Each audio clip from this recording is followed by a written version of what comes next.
اب جیسا کہ اس سے پہلے بھی سورہ بقرہ میں بھی جو اہل کتاب کے ساتھ بنی اسرائیل کے ساتھ میثاق لیا گیا تھا، تو اس میں جو چیزیں آئی تھیں وہ یوں سمجھیے امہات شریعہ، دین کی بنیادیں کیا تھیں۔ ہم نے معاہدہ لیا تھا اللہ کے ساتھ شرک نہیں کرو گے، والدین کے ساتھ نیک احسان کرو گے، قرابت داروں کے ساتھ وغیرہ وغیرہ۔ اب یہ دوسرا مقام آ رہا ہے کہ شریعت کے اندر کیا چیزوں ہیں جو اہم تر ہیں، جن کو سامنے رکھنا چاہیے معاشرتی سطح پر۔ سب سے پہلی بات وَاعْبُدُوا اللَّهَ وَلَا تُشْرِكُوا بِهِ شَيْئًا، پہلا حق اللہ کا ہے، اللہ کی بندگی اور پرستش کرو، اس کے ساتھ کسی کو شریک نہ ٹھہراؤ۔ نمبر 2 وَبِالْوَالِدَيْنِ إِحْسَانًا، یہ 4 مقامات قرآن میں ہیں جہاں اللہ کے حق کے فوراً بعد والدین کے حق کا تذکرہ ہے۔ والدین کے ساتھ حسن سلوک، یہ بھی ہمارے ہاں کے خاندانی نظام کے لیے بہت اہم بنیاد ہے کہ والدین کے ساتھ ان کا ادب ہو، ان کی خدمت ہو، ان کے ساتھ حسن سلوک ہو، ان کے سامنے آواز پست رکھی جائے۔ بڑی تفصیل سے سورہ بنی اسرائیل میں یہ بات آئے گی، لیکن یہ کہ یہ ہمارے معاشرے میں خاندان کے استحکام کی یہ بھی ایک بہت اہم بنیاد ہے۔ وَبِذِي الْقُرْبَىٰ، قرابت داروں کے ساتھ، وَالْيَتَامَىٰ وَالْمَسَاكِينِ، اور یتیموں کے ساتھ اور مسکینوں کے ساتھ، وَالْجَارِ ذِي الْقُرْبَىٰ، اور وہ ہمسایہ جو قرابت دار بھی ہو۔ پہلے عام طور پر محلے ایسے ہی ہوتے تھے، ایک ہی قبیلہ ایک جگہ رہ رہا ہے، رشتہ داری بھی ہے، ہمسائے کی بھی ہے۔ وَالْجَارِ الْجُنُبِ، اور اجنبی ہمسایہ بھی ہو سکتا ہے، جیسے آج کل شہروں میں ہوتے ہیں ہمسائے اجنبی ہوتے ہیں۔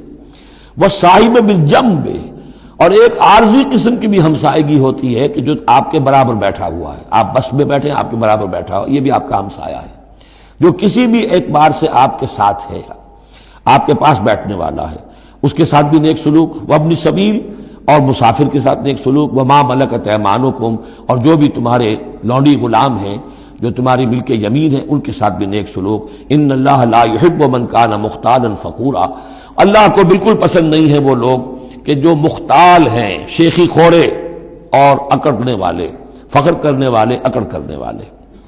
الذین یبخلون ویامرون الناس بالبخل، جن میں یہ شیخی خوری ہوتی ہے، اکڑ ہوتی ہے، پھر وہ بخیل بھی ہوتے ہیں، اس لیے کہ عام طور پر تو انہیں اپنا جو تکبر ہوتا ہے وہ دولت کے بلا پر ہوتا ہے، انہیں معلوم ہے ہمارے پاس دولت ہے، تو ظاہر بات ہے دولت اگر وہ خرچ کر دیں گے اور دولت جو ہے نہیں رہے گی تو عزت نہیں رہے گی۔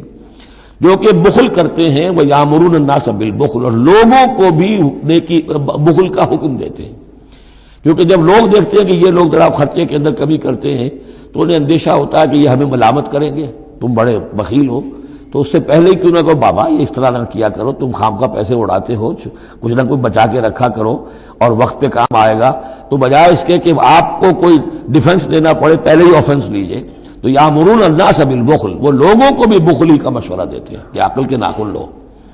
وَيَكْتُمُونَ مَا آتَاهُمُ اللَّهُ مِنْ فَضْلِهِ، اور وہ چھپاتے ہیں اس کو جو اللہ نے انہیں اپنے فضل میں سے دیا ہے۔ دولت ظاہر ہوگی تو کوئی سائل سوال کر بیٹھے گا، یعنی اچھا مسکین صورت بنائے رکھو کہ ان کے اوپر تو شاید خود 2 وقت کے فاقے ہیں، اب ان سے میں کیا ان کے سامنے ہاتھ دراز کروں۔ وَأَعْتَدْنَا لِلْكَافِرِينَ عَذَابًا مُهِينًا، اور ایسے کافروں کے لیے ہم نے بڑا اہانت آمیز عذاب تیار کر رکھا ہے۔ وَالَّذِينَ يُنْفِقُونَ أَمْوَالَهُمْ رِئَاءَ النَّاسِ، اور اس سے بھی آگے بڑھ کر وہ لوگ ہیں برائی کے اندر، شناعت کے اندر، کہ جو خرچ کرتے ہیں مال لوگوں کو دکھاوے کے لیے۔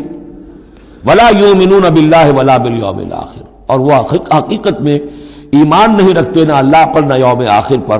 وَمَن يَكُنِ الشَّيْطَانُ لَهُ قَرِينًا فَسَاءَ قَرِينًا، تو ایسے لوگ گویا کہ شیطان کے ساتھی ہیں، تو جن کا ساتھی شیطان ہو گیا ہو تو وہ تو بہت ہی برا ساتھی ہے۔ ماذا وماذا علیہم، کیا ہو جاتا ان پر، کیا قیامت ٹوٹ پڑتی ان پر۔ لو آمنوا باللہ والیوم الآخر، اگر وہ ایمان ہی لے آتے سچے دل سے، صدق دل سے اللہ پر اور یوم آخر پر۔ وانفقوا مما رزقهم اللہ، اور خرچ کرتے کھلے دل کے ساتھ اس میں سے جو اللہ نے انہیں دیا ہے۔ وکان اللہ بہم علیما، اور اللہ تعالیٰ ان سے اچھی طرح واقف ہے۔ ان اللہ لا یظلم مثقال ذرۃ، یقیناً اللہ تعالیٰ کسی پر ذرے کے برابر بھی، ذرے کے ہم وزن بھی ظلم نہیں کرے گا۔ لا یظلم مثقال ذرۃ وَإِن تَكُ حَسَنَةً يُضَاعِفْهَا، اگر نیکی ہوگی وہ ذرہ عمل کا جو ہے نیکی کا ہے، اسے دگنا کرے گا، بڑھائے گا، بڑھوتری کرے گا۔ وَيُؤْتِ مِن لَّدُنْهُ، نہ صرف اس کو بڑھا کر دے گا واپس بلکہ اور اپنے پاس سے یؤتِ مِن لَّدُنْهُ أَجْرًا عَظِیمًا، خاص اپنے خزانے فضل سے مزید بہت بڑا اجر دے گا۔